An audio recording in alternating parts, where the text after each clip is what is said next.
Hello students, welcome back to our channel Tejas Classes. I hope you are all doing very well. Friends ఇవాల్టి వీడియోలో మనము ancient history సిరీస్లోని Vedic age గురించి నేర్చుకుందాం. ఈ Vedic age పీరియడ్లో మనము ఆర్యన్ ఇన్వాన్షన్ గురించి నేర్చుకుందాం. అంటే ఆర్యుల దండయాత్ర. సో ఆర్యులు ఇండియాలోకి ఎలా వచ్చారు, ఎక్కడి నుంచి వచ్చారు, ఎప్పుడు వచ్చారు, దీని గురించి నేర్చుకుందాం. అండ్ ఇంతకుముందు మనం వీడియోలో ఏం చూసాము, ఏన్షియంట్ హిస్టరీలో మనము స్టోన్ ఏజ్ అనేది చూసాం, అంటే రాతి యుగం అనేది చూసాం. తర్వాత ఇండస్ వ్యాలీ సివిలైజేషన్, సింధు నాగరికత గురించి నేర్చుకుందాం. సింధు నాగరికత ఎలా ఫామ్ అయింది, ఎలా డిక్లైన్ అయింది, ఎలా అంతరించిపోయిందని కూడా చూసాం కదా. So immediately Indus valley civilization మనకు డిక్లైన్ అయిన వెంటనే వేదిక్ ఏజ్ అనేది స్టార్ట్ అయిపోతుంది. సో ఈ వేదిక్ ఏజ్ పీరియడ్లోనే మనకు ఆర్యన్ ఇన్వాన్షన్ అనేది జరుగుతుంది, అదే ఆర్యుల దండయాత్ర అనేది జరుగుతుంది. సో వాళ్ళు ఎలా వచ్చారనేది కంప్లీట్ నేర్చుకుందాం ఇప్పుడు. సో ఎవరైతే ఈ వీడియో ఫస్ట్ టైం చూస్తున్నట్టయితే మా ఛానల్ని తప్పక సబ్స్క్రైబ్ చేయండి. అండ్ ముందు వీడియోస్ కూడా ఖచ్చితంగా చూడండి. డైరెక్ట్గా మీరు వేదిక్ ఏజ్ చూసినట్టయితే మీకు క్లియర్ ఐడియా ఉండదు. సో మీరు ఫస్ట్ ఏన్షియంట్ హిస్టరీ సిరీస్లోని ఫస్ట్ నుంచి కంప్లీట్ వీడియోస్ చూడండి, మీకు క్లియర్గా ఐడియా వస్తుంది. అండ్ మా వాట్సాప్ ఛానల్ని, టెలిగ్రామ్ ఛానల్ని కూడా ఖచ్చితంగా జాయిన్ అవ్వండి. అక్కడ మీకు free PDF materials and questions and quizzes on various topics మీకు అవైలబుల్గా ఉన్నాయి. అండ్ ఎవరైతే కొత్తగా చూస్తున్నారో ప్లీజ్ మా ఛానల్ని సబ్స్క్రైబ్ చేయండి.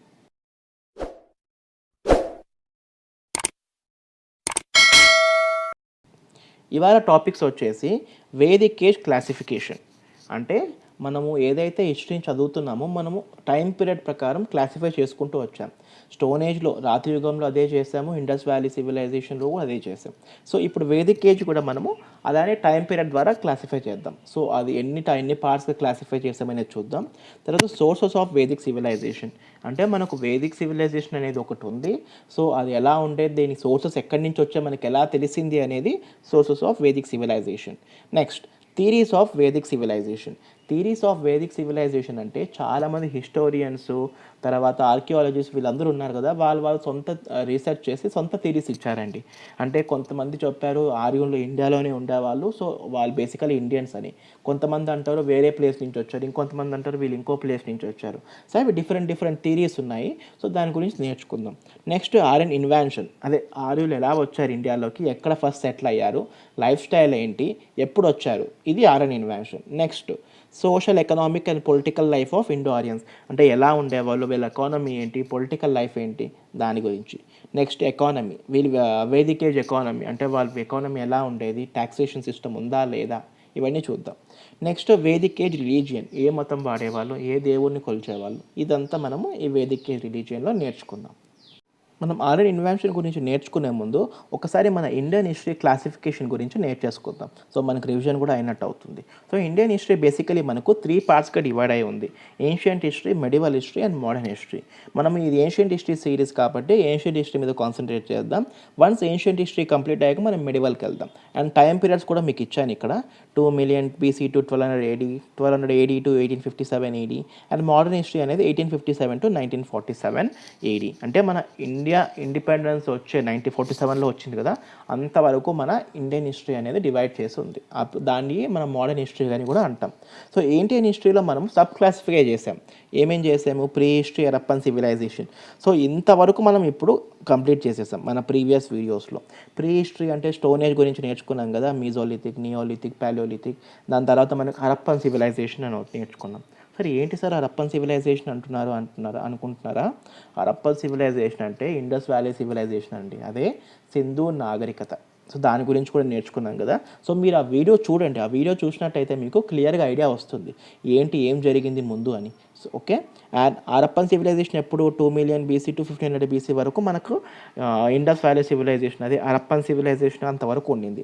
దాని తర్వాత ఇమీడియట్గా మనకు ఈ వేదిక్ ఏజ్ అనేది స్టార్ట్ అయిపోయింది. చూసారా, 1500 BC టు 600 BC ఇంతవరకు మన వేదిక్ ఏజ్ వరకు ఉంది. దాని తర్వాత మాకు మహాజనపదాస్, మౌర్యన్స్, గుప్తాలు, వీళ్ళ గురించి మనం సబ్సిక్వెంట్ నెక్స్ట్ వీడియోస్లో చూసుకుందాం. సో ఇది మన basic classification of Indian history. ఇప్పుడు వేదిక్ ఏజ్ 1500 టు 600 BC అండి. Very important. Vedic age time period ఏంటి? 1500 టు 600 BC. సో మనకి వేదిక్ ఏజ్ అనేది 2 పార్ట్స్గా డివైడ్ చేస్తుంది, క్లాసిఫై చేసాం. ఫస్ట్ వచ్చేసి ఎర్లీ వేదిక్ ఏజ్ పీరియడ్, అంటే 1500 to 1000 BC వరకు అర్లీ వేదిక్ పీరియడ్ అంటాం. 1500 టు 1000 టు 500 BC వరకు మనము లేటర్ వేదిక్ పీరియడ్ అంటాం. అండ్ ఇక్కడ చూసినట్టయితే మీరు ఋగ్వేదాన్ని మెన్షన్ చేశాను అర్లీ వేదిక్ పీరియడ్ కింద, అండ్ లేటర్ వేదిక్ పీరియడ్ కింద కొన్ని మెన్షన్ చేశాను. ఏంటండి ఇవన్నీ? సో ఋగ్వేద మీకు తెలిసే ఉంటుంది కదా, Rigveda is the oldest script. India sub కాంటినెంట్లోని ఓల్డెస్ట్ స్క్రిప్ట్ ఏది అంటే ఋగ్వేద. సో ఈ ఋగ్వేద ద్వారానే మనకు ఈ వేదిక్ సివిలైజేషన్ ఎలా ఉండేదని తెలిసిందండి. సో దాని గురించి కంప్లీట్ తెలుసుకుందాం. ఋగ్వేదలో ఎన్ని హైమ్స్ ఉన్నాయి, ఋగ్వేద అంటే ఏంటి, ఎన్ని శ్లోకాలు ఉన్నాయి, ఇవన్నీ నేర్చుకుందాం. అండ్ మనకు లేటర్ వేదిక్ పీరియడ్ గురించి ఎలా తెలిసింది అంటే ఈ కింద వేదాల గురించి, యజుర్వేద, సామవేద, అథర్వ వేద, మనకి ఎపిక్స్ ఉన్నాయి, రామాయణ, మహాభారత. దీని ద్వారా మనకు లేటర్ వేదిక్ పీరియడ్ ఎలా ఉండిందో దీని ద్వారా మనం తెలుసుకుందాం. సో ఇవాల్టి వీడియోలో మనం పార్ట్ 1లో అర్లీ వేదిక్ పీరియడ్ గురించి నేర్చుకుందాం, ఆర్యన్ ఇన్వెన్షన్. నెక్స్ట్ వీడియోలో వచ్చేసి లేటర్ వేదిక్ పీరియడ్ గురించి నేర్చుకుందాం. ఇక్కడ చూశారు కదా, సో ఆరియన్స్ ఎలా వచ్చారు ఇండియాలోకి, ఈ ఇండియా మ్యాప్. సో ఎప్పుడు ఇది మన చాలా ఓల్డ్ మ్యాప్, అంటే మన ఎప్పుడైతే మన కంట్రీస్ ఏవైతే దేశాలు ఏవో డివైడ్ కాకుండా యునైటెడ్గా ఉన్నాయో అప్పటి మ్యాప్ అండి. సో ఎక్కడి నుంచి వచ్చారండి? సో సెంట్రల్ ఏషియా నుంచి వచ్చారని చాలామంది చెప్తారు. ఎవరు? ఆరియన్స్. ఆయన ఎక్కడ సెటిల్ అయ్యారు అంటే నార్త్ వెస్ట్ ఇండియా. సో ఈ పార్ట్లో అనేది మనకు ఆరియన్స్ ఫస్ట్ వచ్చారు అని ఇక్కడ సెటిల్ అయ్యారు. సో దీని గురించి క్లియర్గా మ్యాప్ తెలుసుకుందాం, మీకు ఒక ఐడియా కోసం చూపిస్తున్నాను అంతే. ఓకే. అండ్ లేటర్ వేదిక్ పీరియడ్లో ఏంటయిందండి, ఫస్ట్ వాళ్ళు ఇక్కడికి వచ్చారు, దాని తర్వాత వాళ్ళు మెల్లిగా వాళ్ళ కింగ్డమ్ అనేది డైనస్టీస్ అని ఎక్స్పాండ్ చేసుకుంటూ వాళ్ళ రాజ్యాలు అనేది విస్తరించుకుంటూ పోతూ ఇంత పెద్దగా తయారైపోయింది లేటర్ వేదిక్ పీరియడ్లో. సో ఇదంతా మన వేదిక్ సివిలైజేషన్ అండి. Early Vedic period, later Vedic period ఎప్పటి నుంచి? 1500 to 600 BC. Very very very important. ఇప్పుడు సోర్సెస్ ఆఫ్ వేదిక్ ఏజ్ అంటే మనకు వేదిక్ ఏజ్ అనేది ఒకటి ఉంది, వేదిక్ సివిలైజేషన్ అది ఒకటి ఉండేది అని ఎలా తెలిసింది మనకు, దేని ద్వారా తెలిసింది? సో అది sources of Vedic age. First, Vedas are the large bodies of religious text and is compared of Vedic Sanskrit and originated in ancient India. ఏంటండి? వేదాస్ అనేవి ఒక రిలీజియస్ టెక్స్ట్, అంటే శ్లోకాలు సంబంధించినవి, ఇవన్నీ ఒక రిలీజియస్ టెక్స్ట్ అండి. And it is the oldest one, and మన ఏన్షియంట్ ఇండియాలోనే ఫామ్ అయిందని చాలామంది నమ్ముతారు. ఇదండి, Vedic literature is the most significant source of information about Vedic civilization. అంటే మనకు వేదిక్ సివిలైజేషన్ మెయిన్ సోర్స్ ఏంటి? Vedic literature. And Vedic literature was evolve in the course of many centuries. అంటే ఈ వేదిక్ లిటరేచర్ అనేది ఒక రోజులో ఒక నెలలో రాసింది కాదండి, కొన్ని వేల తరబడి ఈ వేదిక్ సివిలైజేషన్ వేదిక్ లిటరేచర్ని రాసి మనకు ఒక వేదిక్ లిటరేచర్ని తయారైంది. ఒక రోజులో, ఒక నెలలో, ఒక సంవత్సరంలో తయారైంది మాత్రం కాదు. It was passed on from generation to generation by the word of mouth.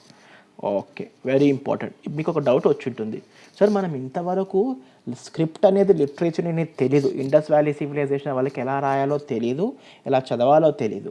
So అందువల్ల మీరు వేదిక్ ఏజ్ వచ్చేసరికి ఇమ్మీడియట్గా వాళ్ళు ఎలా నేర్చుకున్నారు సార్ అని క్వశ్చన్ రావచ్చు. లేదండి, ఈ వేదిక్ పీరియడ్లో మనకు వీళ్ళకు కూడా రాయడము చదవడం తెలీదు, కానీ వీళ్ళు ఎలా చేశారంటే శ్లోకాల వాళ్ళు చదివేవాళ్ళు. మీరు ఋషులు సినిమాలో చూస్తుంటారు కదా, సో అలా చదవడం వల్ల ఇప్పుడు ఒక ఋషి చదువుతున్నాడంటే వాళ్ళ కింద శిష్యులని వినేవాళ్ళు, ఆ శిష్యులు వాళ్ళ శిష్యులకు చెప్పేవాళ్ళు. సో అలా చెప్పుకుంటూ బై వర్డ్ ఆఫ్ మౌత్ ఈ వేదిక్ లిటరేచర్ అనేది ఒక్కొక్క టైంలో తర్వాత బుక్లో రాశారండి. అదే మన Rigveda. And they were compiled and return in 11th century. చూసారా, మనకి ఎప్పుడు స్టార్ట్ అయింది వేదిక్ ఏజ్ అని ఎప్పుడు రాశారు? 11th centuryలో రాశారు. అంటే అంతవరకు మనకి మన పెద్దవాళ్ళు చెప్పింది వినడం, దాన్ని నేర్చుకోవడం, అండ్ తర్వాత మన చిన్న వాళ్ళకి చెప్పడం, ఇలా జరుపుకుంటూ వచ్చింది వేదిక్ లిటరేచర్. వేదిక్ లిటరేచర్ అనేది 2 partsగా డివైడ్ అయి ఉంటుందండి. అది కూడా 2 partsగా డివైడ్ చేశారు. ఏం చేశారు అంటే శృతి అండ్ స్మృతి. శృతి అని స్మృతి అని 2 partsగా డివైడ్ చేశారు. శృతి అంటే వినడం, ఓకే, అవి మన వేదాసు, ఉపనిషత్సు. సో ఇవన్నీ మనం వినడం ద్వారా గ్రహించాం. అంటే మన పెద్దవాళ్ళు చెప్తే దాన్ని విని, దాని తర్వాత మన చిన్నవాళ్ళకి చెప్పి, దాని తర్వాత లేట్గా రాశారు. తర్వాత స్మృతి అంటే గుర్తుపెట్టుకున్నారు, అంటే నాకు పెద్దవాళ్ళు చెప్పింది నేను గుర్తుపెట్టుకొని రాసింది స్మృతి అని అంటారు. అవి ఏంటండి? పురాణ, రామాయణ, మహాభారత, ఇవన్నీ మన స్మృతి కింద వస్తాయి. అండ్ ఈ శృతిలు ఉంటాయి కదా, ఇవి ట్రాన్స్లేట్ చేయమండి. అంటే మనము అనువాదించలేం. ఇప్పుడు మన గాయత్రి మంత్రం ఉందనుకోండి, శ్లోకాలు ఉన్నాయి కదా, ఈ గాయత్రి మంత్రం మన హిందీలో చదివినా ఒకేలాగా ఉంటుంది, తెలుగులో చదివినా ఒకేలాగా ఉంటుంది. వేరాస్ మన మహాభారత ఇవన్నీ, రామాయణం ఇవన్నీ చదువుతాం కదా, సో ఇవన్నీ హిందీలో ఒకలాగా ఉంటుంది, తెలుగులో ఒకలాగా ఉంటుంది. అంటే మనం ట్రాన్స్లేట్ చేయగలం. సో స్మృతిని ట్రాన్స్లేట్ చేయగలం, కానీ శృతిని ట్రాన్స్లేట్ చేయలేం. సో అందుకే మంత్రాలు ఏవైతే ఉన్నాయో అవి మన పురోహితులకి, బ్రాహ్మణులకి ఎందుకు వస్తాయి, ఒకేలాగా ఉంటాయి అవి. సో మన రామాయణ మహాభారతం మనం ఇష్టం వచ్చినట్టు రాసుకోవచ్చు. మనకి స్టోరీ ఐడియా ఉంది, సో నాకు నచ్చినట్టు నేను రాసుకుంటాను అర్థమయ్యేలాగా. కానీ ఈ స్మృతిలు ఏవైతే ఉన్నాయో ఖచ్చితంగా ఎలా ఉంటే, గాయత్రి మంత్రం ఎలా ఉంటే అలా రాయాల్సిందే. సో ఇది మన శృతి స్మృతి చాలా ఇంపార్టెంట్ అండి. ఈ స్మృతి అనేవి చాలా ఇంపార్టెంట్. ఖచ్చితంగా క్వశ్చన్ వస్తుంది దీనిపైన. అండ్ నెక్స్ట్ ఇది చూసారు కదా, Rigveda oldest Vedic literature in Indian sub continent అని కూడా అంటారు. చాలా ఇంపార్టెంట్ అండి. అండ్ ఇక్కడ చూసారా ఋగ్వేద ఎలా రాశారంటే, సార్ మీరేమో బుక్ చూపిస్తున్నారు, ఇక్కడ ఏదో తాళపత్ర గ్రంథాలు చూపిస్తున్నారండి. మనకి పాతకాలంలో తాళపత్ర గ్రంథాలు అంటాం కదా, అంటే చెట్టు వెదురు నుంచి, చెట్టు బార్క్ నుంచి తీసి దానిపైన రాసేవాళ్ళు కదా. మీరు మోస్ట్లీ సినిమాలో చూసే ఉంటారు, ఆ పురాణ సినిమాలో, ఆ సినిమాలో. సో ఇదండి, సో ఇలా రాసేవాళ్ళు. ఓకే. అండ్ మన వేదాస్ అంటున్నారు కదా మీరు, సార్ వేదాస్ ఎన్ని పార్ట్స్గా డివైడ్ అయింది, మనకు చాలా వేదాలు ఉన్నాయి కదా అంటారు. అవునండి, వేదాలు 4 పార్ట్స్గా డివైడ్ చేశారండి. ఫస్ట్ వచ్చేసి ఋగ్వేద, సెకండ్ యజుర్వేద, సామవేద, అథర్వవేద. ఈ ఋగ్వేద మాత్రం మనకు ఎర్లీ వేదిక్ పీరియడ్ ఏజ్లో వస్తుంది. మిగతా వేదాలన్నీ లేటర్ వేదిక్ పీరియడ్లో నేర్చుకుందాం. ఇప్పుడు థీరీస్ ఆఫ్ వేదిక్ ఏజ్ చెప్పాయి కదా. చాలామంది హిస్టోరియన్స్ మనకి ఇండస్ వ్యాలీ సివిలైజేషన్ గురించి కూడా ఇంతవరకు అది ఎలా డిక్లైన్ అయిందో ఎవరు కంప్లీట్గా మనకు పక్కా థీరీ అనేది లేదు. కొంతమంది అంటారు ఆర్యన్ ఇన్వాన్షన్, అంటే వీళ్ళు ఆర్యులు వచ్చి వాళ్ళని చంపేశారని కొంతమంది అంటారు. కొంతమంది వర్షాలు పడక చాలామంది చనిపోయారు అంటారు. కొంతమంది వరదలు వచ్చి చనిపోయారు అని చెప్పారు. కానీ ఏ ఒక్క థియరీ దాన్ని సాటిస్ఫై చేయలేదు, ప్రూవ్ చేయలేదు. సో దానిలాగానే మనకు ఆర్యన్ ఇన్వాన్షన్కి కూడా చాలామంది థియరీస్ ఇచ్చారు, కానీ ఏ ఒక్కటి ప్రూవ్ అవ్వలేదు. కానీ మెజారిటీ పీపుల్ కొన్ని థియరీస్ నమ్ముతారు. దాన్ని బేస్ చేసుకునే మన హిస్టరీ అనేది డెవలప్ చేసుకుంటూ వచ్చాం. సో ఫస్ట్ థియరీ ఏంటి, సెంట్రల్ ఏషియన్ థియరీ. ఎవరిచ్చారు అంటే ప్రొఫెసర్ మ్యాక్స్ ముల్లర్. చూసారు కదా, ప్రొఫెసర్ మ్యాక్స్ ముల్లర్. సో ఈయన మన సెంట్రల్ ఏషియన్ థియరీ అని. సో ఈ సెంట్రల్ ఏషియన్ థియరీని చాలామంది నమ్ముతారండి. ఓకే. అండ్ ఈ లివ్డ్ ఇన్ సెంట్రల్ ఏషియా. దీని ప్రకారం ఏం చెప్పారు ఈయన మ్యాక్స్ ముల్లర్ గారు, ఆర్యులు సెంట్రల్ ఏషియాలో ఉన్నారు. And linguistic relation of words and concepts, అంటే భాష ఆధారంగా వాళ్ళు మాట్లాడే మాటల లాంగ్వేజ్ ఆధారంగా వాళ్ళు విడిపోయారు. సో అక్కడి నుంచి వాళ్ళు సెంట్రల్ ఏషియా నుంచి కొంతమంది ఇండియాలోకి వచ్చారు, కొంతమంది ఇరాన్ పై వెళ్ళారు అని చెప్పారు. తర్వాత యూరోపియన్ థియరీ. ఈ యూరోపియన్ థియరీలో ఎవరు చెప్పారంటే విలియం జోన్స్, గిల్స్, ష్రోడర్, మోర్గా. సో వీళ్ళందరూ యూరోపియన్ థియరీ అన్నారు. అంటే వీళ్ళు ఏం చెప్పారు, ఈ ఆర్యులందరూ యూరోప్ నుంచి వచ్చాడు, ఆయన అక్కడి నుంచి చాలా ప్లేసెస్కి వెళ్ళారు అని. So Max Muller Central Asia అంటాడు, తర్వాత విలియం జోన్స్ వీళ్ళందరూ యూరోప్ అంటారు. అండ్ నెక్స్ట్ ఇంకొక థియరీ కూడా వచ్చిందండి, north pole theory or Arctic theory. ఈయన మన బాలగంగాధర్ తిలక్ గారు ఇచ్చారు, మన ఇండియన్. చాలామంది తెలిసే ఉంటుంది, Bal Gangadhar Tilak great freedom fighter. So ఈయన కూడా ఒక థియరీ ఇచ్చారు. ఈయన ఏం చెప్పాడు, నార్త్ ఆర్కిటిక్ రీజన్ నుంచి వచ్చారు అని చెప్పాడు బాలగంగాధర్ తిలక్ గారు. సో నార్త్ ఆర్కిటిక్ రీజన్ అంటే ఎక్కడుందండి, మీకు ఫిజికల్ ఫీచర్స్ ఆఫ్ ఇండియాలో క్లియర్గా ఎక్స్ప్లెయిన్ చేశాను. సో నేను అందుకే చెప్తానండి, physical features of India and the world are very very important. So మీకు ఈ ప్లేసెస్ కానీ తెలిసినట్టయితే మీరు నెక్స్ట్ ఏదైతే చదువుతారో, హిస్టరీ చదువుతారో, జాగ్రఫీ చదువుతారో, మన కాన్స్టిట్యూషన్ గురించి చదువుతారో, దాంట్లో కొన్ని ప్లేసెస్ గురించి చెప్తారు, అంటే ఈ ప్లేస్ నుంచి తీసుకున్నారు అని. సో మీకు ఆ ఫిజికల్ ఫీచర్స్ అనేది ఒక ఐడియా ఉంటే ఈజీగా గుర్తుపెట్టుకోవడానికి, రిలేట్ చేయడానికి చాలా యూస్ఫుల్ అవుతుంది. అండ్ నెక్స్ట్ టిబెట్ థియరీ అని ఇచ్చాడు మన స్వామి దయానంద సరస్వతి గారు. కూడా ఒక థియరీ ఇచ్చారు, ఏంటంటే వీళ్ళు టిబెట్ నుంచి వచ్చారు. టిబెట్ ఎక్కడుందండి, మన ఇండియా పైన, చైనా అటు సైడు, అక్కడి నుంచి వచ్చారని స్వామి దయానంద సరస్వతి గారు చెప్పారు. దాని తర్వాత ఇండియన్ థియరీ అని కూడా ఒకటి చెప్పారండి. వీళ్ళెవరు, ఏసీ దాస్, గంగానాథ్ జా, త్రివేది గారు, కాలసప్త, వీళ్ళందరూ ఏం చెప్తారు అంటే వీళ్ళందరూ సింధు రెసిడెంట్స్, అంటే ఇండస్ రివర్, సింధు నాగరికతకు విన్నాం కదా. సో ఆ సింధు నది ఒడ్డున వీళ్ళందరూ ఉండేవాళ్ళు. సో అక్కడి నుంచి మన ఇండియాలోకి ఇంకా లోపలికి వచ్చారు అని వీళ్ళు చెప్తున్నారు. సో ఇవన్నీ వేరియస్ థియరీస్ ఆర్యన్ ఇన్వాన్షన్ గురించి. సో దీంట్లో మన మెజారిటీ పీపుల్ ఏది నమ్ముతారు అంటే సెంట్రల్ ఏషియన్ థియరీ నమ్ముతారండి, the first one. Professor Max Muller theory చాలామంది బిలీవ్ చేస్తారు. సో ఈ వరల్డ్ మ్యాప్ ద్వారా మీరు కంప్లీట్ ఆర్యన్ ఇన్వాన్షన్ ఎలా జరిగిందనేది తెలుసుకోవచ్చు. ఆర్యన్స్ ఫస్ట్లో ఎక్కడ ఉండేవారు ఇనిషియలీ, అండ్ వాళ్ళు ఏ కల్చర్ ఫాలో అయ్యేవారు, వేరే సివిలైజేషన్స్ మిగతా ఏంటి ఉన్నాయి వరల్డ్లో, అండ్ వాళ్ళు ఏ ట్రావెల్ పాత్ ఫాలో అయ్యారు ఇండియాలోకి రావడానికి కంప్లీట్గా ఈ మ్యాప్ ద్వారా తెలుసుకుందాం. అండ్ మీరు ఇక్కడ చూసినట్టయితే మీకు మిడిల్లో ఒక రౌండప్ చేసి నేను కాకసస్ అని రాశాను. ఏంటండి కాకసస్ అంటే? సో ఎవరికైనా తెలిస్తే ప్లీజ్ కామెంట్ సెక్షన్లో ఆన్సర్ చేయండి. ఎవరైతే ఫస్ట్ చేస్తారో కరెక్ట్ చేస్తారో ఒక సర్ప్రైజ్ గిఫ్ట్ అనేది తేజస్ క్లాసెస్ తరపున ఇస్తారు. ఓకే, సో ఈ కాకసస్ అంటే మౌంటైన్స్ అండి. మనం ఫిజికల్ ఫీచర్స్ ఆఫ్ వరల్డ్లో నేర్చుకున్నాం కదా, Aral mountains, Hindu Kush mountains, various passes ఏంటి ఇవన్నీ నేర్చుకున్నాం. సో ఈ కాకసస్ మౌంటైన్స్ ఇవి సెంట్రల్ ఏషియాలో ఉన్నాయి. సో ఈ కాకసస్ మౌంటైన్స్ పక్కన 2 సీస్ ఉన్నాయండి. కాకసస్ మౌంటైన్స్ పక్కన 2 సీస్ ఉన్నాయి, మీరు చూడగలరా? ఇవి 2. ఒక్క నిమిషం. సో ఇవి 2 కనిపిస్తున్నాయి కదా. సో ఆ సీస్ పేరు చెప్పగలరా? అవి ఒకటి వచ్చేసి బ్లాక్ సీ, ఇంకొకటి వచ్చేసి క్యాస్పియన్ సీ. వినే ఉంటారు కదా, మీరు స్కూల్లో నేర్చుకున్నప్పుడు జాగ్రఫీలో నేర్చుకుంటారు. Black see, క్యాస్పియన్స్కి. అండ్ ఈ మధ్యలో కంట్రీ ఉంది కదా, ల్యాండ్ ఉంది కదా, ఇది ఏ కంట్రీ ఏమైనా చెప్పగలరా మీరు? ఈ మధ్యలో ఇదంతా ఏ కంట్రీ చెప్పగలరా? సో ఇది రష్యా అండి. ఓకే, రష్యా ఉంది కదా. సో రష్యా, మనకి టర్కీ ఎక్కడుంది? టర్కీ. సో టర్కీ అనేది ఇక్కడ ఉంటుంది. ఓకే, ఇక్కడ ఉర్కేన్, బల్గేరియా ఇక్కడంతా. అండ్ మనం కిందికి వచ్చేస్తే తర్వాత జార్జియా ఇక్కడ ఉంటుంది. జార్జియా, అజర్బైజానియా, ఇండియా, తుర్కమెనిస్తాన్ ఇవన్నీ ఉంటాయి కదా. ఓకే, సో మనం బేసికలీ గుర్తుపెట్టుకోవాల్సింది ఏవి అంటే ఈ Black Sea, Caspian Sea, Caucasus Mountains. So ఎందుకంటే ఇనిషియల్గా మన ఆరియన్స్ ఎక్కడ ఉండేవాళ్ళు అంటే ఈ ఏరియాలో ఉండేవాళ్ళండి. అండ్ మనకి ఇండస్ వ్యాలీ సివిలైజేషన్ మన ఇండియాకి సంబంధించింది కదా. సో ప్యారలీ అప్పుడు మనకు వరల్డ్లో కూడా వేరే సివిలైజేషన్స్ అనేవి కూడా ఉంటాయి. సో ఆ వేరే సివిలైజేషన్స్ ఏవి అంటే బిఎంఏసి అండ్ 1 సెకండ్ ఇది క్లియర్ చేస్తాను.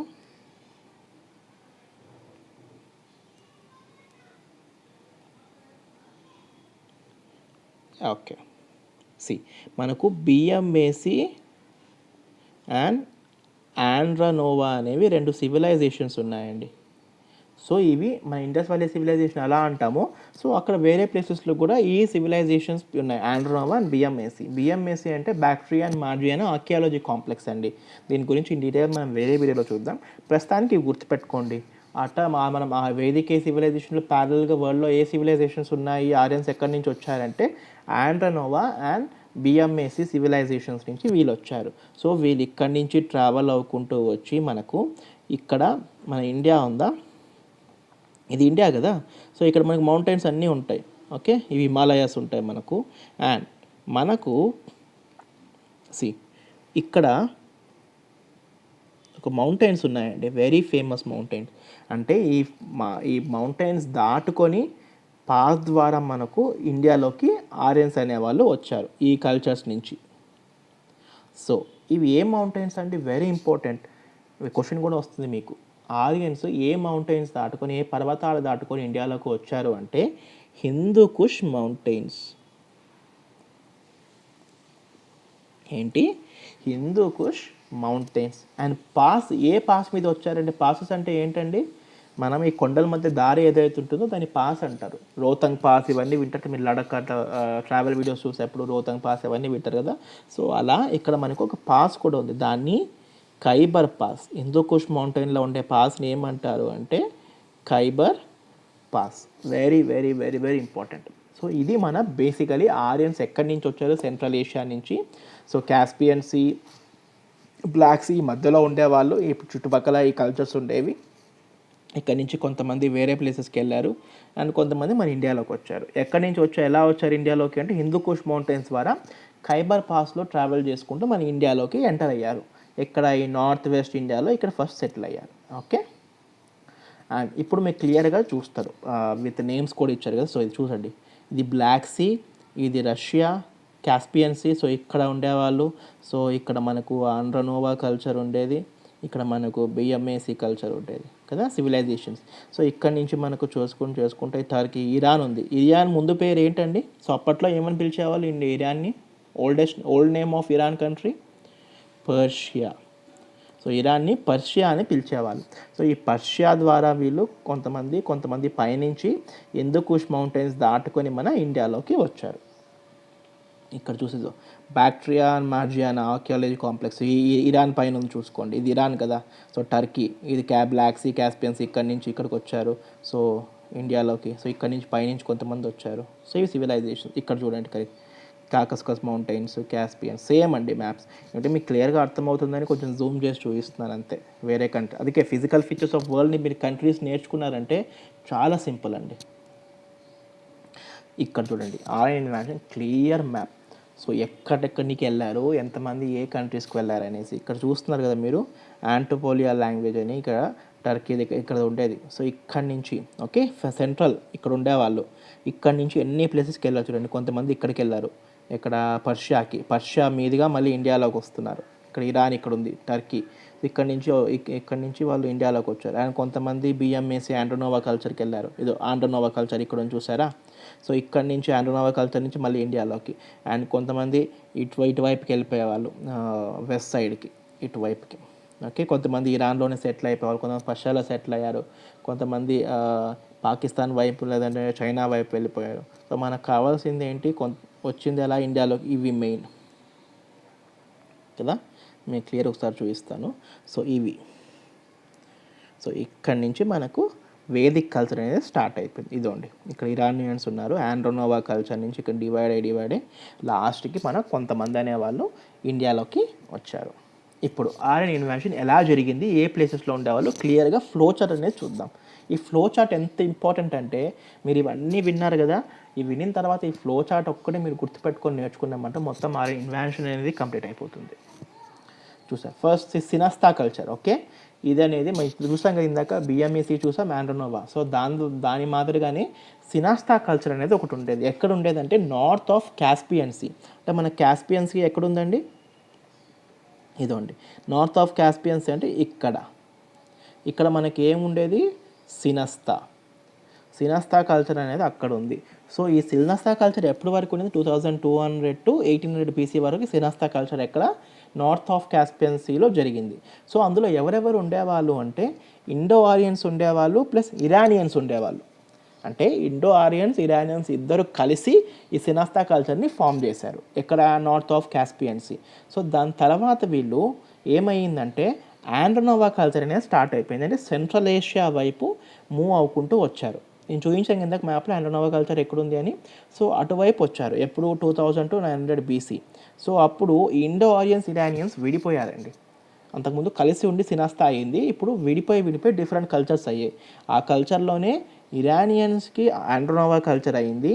తర్వాత మన ఇండో ఆరియన్స్కి ఏమైందంటే BMAC, Bactria and Margiana archaeology complex, south central ఏషియాలో వీళ్ళు సెటిల్ అయ్యారు. వీళ్ళు ఎక్కడ సెంట్రల్ ఏషియాలోకి వచ్చారు, వీళ్ళు సౌత్ సెంట్రల్ ఏషియాలోకి వెళ్ళిపోయారు. ఇప్పుడు వీళ్ళిద్దరు డివైడ్ అయ్యాక నెక్స్ట్ ఈ ఆండ్రోనోవా కల్చర్ అనేవాళ్ళు, ఇరానియన్స్ అనేవాళ్ళు పర్షియాలోకి వెళ్ళారు, పర్షియన్లో ఇరాన్లో సెటిల్ అయ్యారు. వీళ్ళు ఆంటోలియా, మితానియా ఇందాక చూపించా కదా మీకు, అక్కడికి షిఫ్ట్ అయ్యారు. దాని తర్వాత ఏం చేశారంటే వీళ్ళు ఈ రెండు ప్లేసెస్ నుంచి వీళ్ళు కొంతమంది ఇండియాలోకి వచ్చారు. ఇండియాలోకి ఎలా వచ్చారో చెప్పా కదా, ఖైబర్ అండ్ బొలాన్ పాసెస్ ద్వారా మన ఇండియాలోకి వచ్చారు. ఇవి ఏ మౌంటైన్స్లో ఉన్నాయండి ఈ passes, Hindu Kush mountains. Very very very important. Hindu Kush మౌంటైన్స్లోని ఖైబర్ పాస్, బొలాన్ పాస్ నుంచి ఎక్కడి కొంతమంది ఇరాన్ నుంచి వచ్చారు, కొంతమంది ఆంటోలియా నుంచి వచ్చారు. సో ఇది ఫ్లో చార్ట్. దీని తర్వాత వీళ్ళు ఎక్కడ ఫస్ట్ సెటిల్ అయ్యారండి, ఈస్టర్న్ ఆఫ్ఘనిస్తాన్ ఎక్కడుందో తెలుసు కదా, మన పంజాబ్ వైపు, ఇండియా వెస్ట్ సైడ్ పైన ఈస్టర్న్ ఆఫ్ఘనిస్తాన్, పాకిస్తాన్ పంజాబ్. అంటే ఇప్పుడు ప్రజెంట్ పంజాబ్ ఉంది కదా, మన పంజాబ్ ముందు రెండు కలిసే ఉంటాయి. డివిజన్ అయిపోయినాక కొంత పంజాబ్ మనకు వచ్చింది, కొంత పంజాబ్ పాకిస్తాన్కి వెళ్ళింది. సో పాకిస్తానీ పంజాబ్లో ఫ్రింజెస్ ఆఫ్ వెస్టర్న్ యూపీ బార్డర్లో ఉండేవాళ్ళు. సో వాళ్ళు ఉన్న ప్లేస్ని ల్యాండ్ ఆఫ్ 7 rivers అనేవాళ్ళు అని కూడా అనేవాళ్ళండి. ఈ ఆరియన్స్ మనకి ఇండియాలోకి వచ్చారు కదా, వాళ్ళు ఎక్కడైతే సెటిల్ అయ్యారో దాన్ని ల్యాండ్ ఆఫ్ 7 రివర్స్ అని కూడా అంటారు. Very important. న్యూమరస్ టైమ్స్ ఈ బిట్ వచ్చింది, న్యూమరస్ టైమ్స్. నేను చెప్తాను ల్యాండ్ ఆఫ్ 7 రివర్స్ అంటే ఏంటి, ఆ రివర్స్ ఏ పేర్లు ఏంటి అని. ఓకే, సో ఇది మీరు జనరల్ ఫ్లో చార్ట్ అండి, సింపుల్. సినస్తా నుంచి ఫస్ట్ వాళ్ళు సినస్తాలో ఎవరెవరు ఉన్నారు, ఇండో ఆరియన్స్ ఉన్నారు, ఇరానియన్స్ ఉన్నారు. వాళ్ళు దాని తర్వాత వాళ్ళిద్దరు డివైడ్ అయిపోయి 2 కల్చర్స్గా డివైడ్ అయ్యారు. ఒకటి ఆండ్రోనోవా, ఒకటి బిఎంఏసి. సో ఆండ్రోనోవా నుంచి మళ్ళీ పర్షియాకి వెళ్ళారు, బిఎంఏసి నుంచి అనటోలియాకి వెళ్ళారు. అక్కడి నుంచి మళ్ళీ ఇండియాలోకి హిందూ కుష్ మౌంటైన్స్ త్రూ ఖైబర్ అండ్ బొలాస్మా నుంచి వచ్చారు. ఎక్కడ సెటిల్ అయ్యారు? Eastern Afghanistan, Pakistan, ఫ్రెంచెస్ of western UP అంటే నార్త్ వెస్టర్న్ పార్ట్ ఆఫ్ ఇండియాలో వీళ్ళు సెటిల్ అయ్యారు. ఆ పార్ట్ని వీళ్ళు ఏమంటారు అంటే land of 7 reverse. Simple. And ఇక్కడ చూసారా, వీళ్ళు ఇండియాలోకి వచ్చారు. ఇండియాలోకి వచ్చాక వీళ్ళు ఎవరిని కలిశారండి? ద్రవిడియన్స్ అనే వాళ్ళని కలిశారు. ద్రవిడులు అంటారు కదా, సో వాళ్ళని వీళ్ళు కలిశారు. ఈ ద్రవిడియన్స్ ఎవరండి? వీళ్ళు ఎక్కడి నుంచి వచ్చారు సార్? మనం ఇంతవరకు ఇండస్ వ్యాలీ సివిలైజేషన్ గురించి నేర్చుకున్నాము. సో ఈ ద్రవిడియన్స్ అనే వాళ్ళు ఎక్కడి నుంచి వచ్చారు అంటే, ఈ ద్రవిడియన్స్ అనేవాళ్ళు మన ఇండియాలోనే ఉండేవాళ్ళు. సో మనకి ఇండస్ వ్యాలీ సివిలైజేషన్ ఎక్కడైంది? సింధు నాగరికత, సింధు నడి ఒడ్డున. సో మన కిందికి సౌత్లో కూడా కొన్ని సివిలైజేషన్స్ ఉంటాయి. సో ఆ civilization mostly Telugu speaking people అని కూడా అంటారు. ద్రవిడియన్లు తెలుగు వాళ్ళని కూడా చాలామంది అంటారు. సో వీళ్ళు సౌత్ తమిళనాడు, మన ఆంధ్ర, కర్ణాటక ఇటు సైడ్ నుంచి ఎవరైతే ఉన్నారో వాళ్ళ సివిలైజేషన్స్ ఉన్నారో వాళ్ళని ద్రవిడియన్స్ అంటారు. సో ఈ ద్రవిడియన్స్ కూడా కొంతమంది ఇండస్ వ్యాలీ సివిలైజేషన్ కూడా సెటిల్ అయ్యే ఉంటారు కదా. సో సౌత్ సైడ్ వీళ్ళు కూడా మైగ్రేట్ అవ్వుకుంటూ వచ్చి అక్కడక్కడక్కడ విస్తరించుకుపోయారు. సో వీళ్ళు ఆరియన్స్ వచ్చినప్పుడు ఫస్ట్ ద్రవిడియన్స్ని కలిచారండి. సో ఆర్యలో ఇన్వాన్షన్ ఇది. సో ద్రవిడియన్లు కలిసినాక ఏమైంది, తర్వాత ఏం జరిగింది అనేది మనం నెక్స్ట్ స్లైడ్లో చూస్తాం. ఇప్పుడు చూసుకోండి, క్యాకస్కస్ మౌంటైన్స్ నుంచి కదా, సో ఎలా వచ్చారనేది క్లియర్గా మ్యాప్ ఇచ్చాను మీకు. ఇందాక అంతా ఎక్స్ప్లెయిన్ చేసినంత ఇంత క్లియర్గా చూసుకోండి. హిందూ కుష్ మౌంటైన్స్ ఇక్కడ ఉన్నాయి. ఓకే, ఇది ఇరాన్, పర్షియా. ఇక్కడ నుంచి మన ఇండియాలోకి వచ్చారు. ఇక్కడ ఫస్ట్ ఇండియాలోకి ఇక్కడ సెటిల్ అయ్యారు. సెటిల్ అయ్యాక మొత్తం ఇండియా అంతా విస్తరించుకుంటూ పోయారు. ఓకే, ఇదండి ఖైబర్ పాస్, హిందూ కుష్ మౌంటైన్స్. చాలా ఇంపార్టెంట్ అండి ఇవన్నీ. నెక్స్ట్ ల్యాండ్ ఆఫ్ 7 రివర్స్ అని చెప్పా కదా ఇందాక, దాన్ని సప్త సింధు అని కూడా అంటారు. అంటే 7 నదుల భూమి, తెలుగులో చెప్పాలి అంటే సింపుల్గా సప్త సింధు అని. ఓకే, సప్త సింధు అంటే ఏంటండి అంటే, ఫస్ట్ ఆరియన్స్ సెటిల్ అయ్యారు కదా, దాన్ని సప్త సింధు ఎందుకు అంటారు అంటే, మనం ఇండస్ వ్యాలీ సివిలైజేషన్లో ఏం నేర్చుకున్నామండి? ఇండస్ వ్యాలీ సివిలైజేషన్ ఏం నేర్చుకున్నాం? ఇండస్ రివర్ గురించి నేర్చుకున్నాం. ఇండస్ రివర్కి కొన్ని ట్రిబ్యూటరీస్ ఉన్నాయి కదా, అంటే ఉపనదులు ఉన్నాయి కదా, దాని గురించి కూడా నేర్చుకున్నాం. ఎన్ని ఉపనదులు ఉన్నాయండి? మొత్తం 7 కదా, 7 ఉపనదులు ఉండేవి. ఓకే, 7 ఉన్నాయా, 5 ఉన్నాయా? చెప్పండి నాకు, కామెంట్లో ఆన్సర్ చేయండి ఫాస్ట్గా. 5 కదా, ఇండస్ రివర్కి 5 ఉపనదులు ఉన్నాయి. మిగతా నదులు 2 ఉన్నాయి. అవి ఏంటి అంటే, ఒకటి సరస్వతి రివర్ ఒకటి ఉంది, ఒకటి లూని రివర్. సో ఈ రివర్స్ అన్నిటిని కలిపి, సో ఆ చుట్టుపక్కల ఉన్నారు కాబట్టి ల్యాండ్ ఆఫ్ 7 రివర్స్ అని కూడా అంటారు. సో మీరు జనరల్ అవేర్నెస్ క్వశ్చన్ కూడా రావచ్చు. Which are the rivers included are called as land of 7 rivers? Options ఇస్తారు, మీరు సెలెక్ట్ చేసుకోవాలి. ఓకే, చూడండి. The first place in which Aryans first settle in Indian subcontinent is known as land of 7 rivers, Sapta Sindhu, and lived in geographical area covered by Eastern Afghanistan, Punjab, fringes of Western Uttar Pradesh. So ఈ ఏరియాలోని మన ఆర్యలో first settle అయ్యేవాళ్ళు. And rivers పేరు ఏంటంటండి? Tributaries of IVC Indus river ఏంటి? ఇదండి, కుబా, Kabul, Indus, Sindhu, ఈ 2 రివర్స్. ఓకే, కుబా అంటే అవి పాత పేర్లు, కొత్త పేర్లు కూడా చెప్పానండి. సో పాత పేర్లు సింధు, ఇప్పుడు ఇండస్ అని పిలుస్తాము. పాత పేరు కాబుల్, కుబా అని కూడా పిలుస్తారు రివర్ని. నెక్స్ట్ జేలం, బీస్, చెనా, బ్రవి, సల్తజ్, ఇవన్నీ మన ట్రిబ్యూటరీస్ నేర్చుకున్నాం కదా. సో దీన్ని అప్పట్లో వేదికేష్ పీరియడ్లో ఏమని పిలిచేవాళ్ళంటే, జేలంని వితస్త అని పిలిచేవాళ్ళు, బీస్ని విపాస, చెనంని అస్కిని, రవిని పరుషిని, అండ్ సత్లజ్ని సతుద్రి. సో ఇవి పేర్లు అండి, very very very very important. మీరు అనుకోవచ్చు, సార్ ఏమన్నీ వెరీ వెరీ ఇంపార్టెంట్ అంటున్నారు అంటే, అవునండి, ఇలాంటి క్వశ్చన్సే మీరు అడుగుతారు. సో ఆర్యన్ సివిలైజేషన్ గురించి మీరు చూసినట్టయితే, నేను స్లైడ్స్లో ఏవైతే వెరీ వెరీ ఇంపార్టెంట్ అంటానంటే, ఆల్మోస్ట్ ఒక 20 to 30 క్వశ్చన్స్ దాంట్లోనే జనరేట్ అవుతాయి. ఆ 20 to 30 క్వశ్చన్స్ దాటి మీకు ఎగ్జామ్లో క్వశ్చన్ అనేది రాదు. సో ట్రస్ట్ మీ, నేను ఎందుకు ఇంపార్టెంట్ ఇంత స్ట్రెస్ చేసి చెప్తున్నానంటే ఈ క్వశ్చన్స్ అడిగారు, ఎగ్జామ్లో అడుగుతారు కూడా. ఓకే, ఇప్పుడు ఇండో ఆరియన్స్ ఇప్పుడు నేర్చుకున్నాక ఇండో ఆరియన్స్ ఎక్కడి నుంచి వచ్చారు, ఎక్కడ సెటిల్ అయ్యారు, సో ఏ ప్లేసెస్లో ఉండేవాళ్ళు, సప్తసింధు అంటే ఏంటి అన్నీ చూసాం. ఇప్పుడు ఇండో ఆరియన్స్ సోషల్ లైఫ్ ఏంటి, ఎలా ఉండేవాళ్ళ గురించి నేర్చుకుందాం. సో ఫస్ట్గా ఆర్యన్ అంటే ఏంటండి, అంటే మీనింగ్ ఏంటి? ఆర్యులు, ఇండో ఆర్యులు అంటే ఏంటంటే ఆర్య మీనింగ్ ఏంటంటే నోబుల్, అంటే గొప్పవాళ్ళు అన్నమాట. ఆర్యులకి మీనింగ్ గొప్పవాళ్ళు అన్నమాట. అండ్ వాళ్ళు ఎలా ఉన్న semi nomadic tribal society with pastoral economy. అంటే సెమీ నోమాడిక్ అంటే ఏంటండి? నోమాడిక్ అంటే ఒక ప్లేస్ నుంచి ఇంకో ప్లేస్కి వెళ్ళేవాళ్ళు, వాళ్ళకి ఏం తెలీదు, హంటింగ్ దానిపైన డిపెండ్ అయ్యి వాళ్ళ జీవనం సాగించేవాళ్ళు. సెమీ నోమాడిక్ అంటే సో కాస్త ఆ ప్రకృతిలో దొరికింది వాళ్ళు వెతుక్కొని తింటారు, అండ్ మిగతాది వాళ్ళు సంపాదించుకుంటారు. సో ఎలా? ట్రైబల్ సొసైటీ అంటారు కదా, ట్రైబల్ సొసైటీ అంటే అడవి మనుషులు కదా. సో వాళ్ళు ట్రైబ్స్ అంటారు కదా. సో వాళ్ళు పాస్ట్రల్ ఎకానమీ, పాస్ట్రల్ అంటే ఏమి? పాడి, అంటే ఆవులని మేకల్ని పెంచి దాని ద్వారా పాలని వాళ్ళు ఆహారంగా తీసుకునేవాళ్ళు, అమ్మేవాళ్ళు. సో నా దగ్గర 10 ఆవులు ఉన్నాయని నేను వాళ్ళకి ఇచ్చేసి ఎవరైతే అగ్రికల్చర్ చేస్తారో వాళ్ళ దగ్గర నుంచి నేను బియ్యము అవన్నీ కొనుక్కునేవాళ్ళు. సో అలా జరిగేది పాస్టరల్ ఎకానమీ అంటే అది. సో మ్యాక్సిమం వీళ్ళు ఇండో ఆరియన్స్ దేని మీద డిపెండ్ అయ్యేవాళ్ళంటే పాడి పశువుల పైన, అంటే ఆవుల్ని మేకల్ని పెంచుకొని పాలు తీసి దాని మీట్ని తిని బతికేవాళ్ళు. అండ్ వాళ్ళు ఏం మాట్లాడేవాళ్ళు అంటే సంస్కృతం మాట్లాడేవాళ్ళు, Sanskrit and Indo European language. మనం ఇండో యూరోపియన్ లాంగ్వేజెస్ కొన్ని ఉన్నాయండి, వెరీ ఇంపార్టెంట్. అవి మనం నెక్స్ట్ వీడియోలో చూద్దాం. ఇండో యూరోపియన్ లాంగ్వేజెస్ అంటే ఏంటి, ఎన్ని లాంగ్వేజెస్ ఉన్నాయని. సో ప్రస్తుతానికి ఇండో ఆరియన్స్ ఏం మాట్లాడేవాళ్ళంటే సంస్కృతం మాట్లాడేవాళ్ళు. And the succeeded everywhere because they had horse chariots and weapons. వాళ్ళు ఎక్కడికి వెళ్ళినా నెగ్గేవాళ్ళండి, ఎవరితో గొడవ పడినా వీళ్ళే గెలిచేవాళ్ళు. ఎందుకు? సో వాళ్ళ దగ్గర ఏవి ఉంటాయంటే హార్స్ చారియట్స్ అంటే రథాలు ఉంటాయి, గుర్రం రథాలు, అండ్ వెపన్స్ ఆయుధాలు, అడ్వాన్స్డ్ ఆయుధాలు అండి. అడ్వాన్స్ అంటే మనలాగా మిషన్ గన్లు కాదండవచ్చు. సో అప్పట్లో ఉన్న ఆయుధాల కన్నా కొంచెం బెటర్గా వాళ్ళు డిజైన్ చేసుకొని అండ్ రథాలు కూడా తయారు చేసుకున్నారు. సో అందుకు మిగతా వాళ్ళతో ఉండేవి కాదు, వీళ్ళతో ఉండేవి కాబట్టి వీళ్ళు ఎక్కడికి వెళ్ళినా ఏదైనా గొడవ పడ్డా కూడా వీళ్ళే గెలిచేవాళ్ళు. And fought with local habitants call దాసాస్ అండ్ దాస్యూస్. నేను చెప్పా కదా, మన ఇండియాలోకి వీళ్ళు వచ్చిన వెంటనే ఆర్యులో ఇది ద్రవిడియన్లు కలిచారు. అండ్ వీళ్ళు ఫస్ట్ ఆఫ్ ఆల్ వీళ్ళు ప్యాస్టల్ ఎకానమీ ఉంది, వీళ్ళ దగ్గర ఆయుధాలు ఉన్నాయి, రథాలు ఉన్నాయి, వీళ్ళు కొంచెం బలంగా ఉండేవాళ్ళు అండి, ఎత్తుగా తెల్లగా బలంగా ఉండేవాళ్ళు.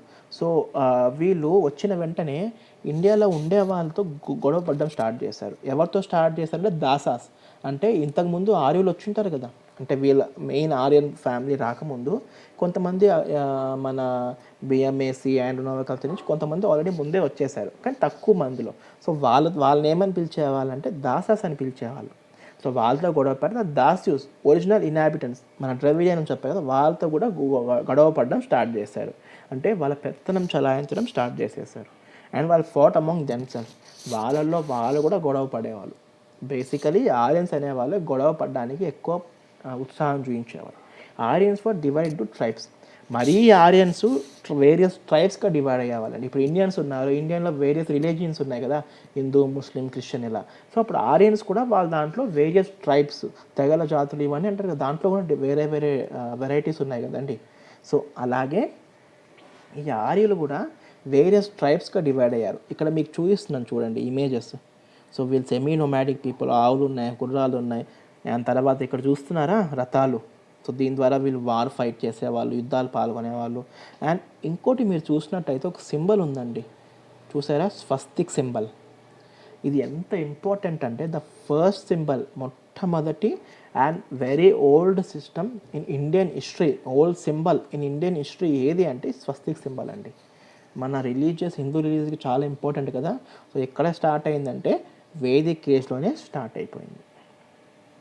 ఇప్పుడు political life of Rigvedic people ఎలా ఉండేది? సో ఇప్పుడు మన పొలిటికల్ లైఫ్ ఎలా ఉందండి? మనకు సీఎం ఉన్నారు, ఎమ్మెల్యేస్ ఉన్నారు, ప్రైమ్ మినిస్టర్ ఉన్నారు కదా.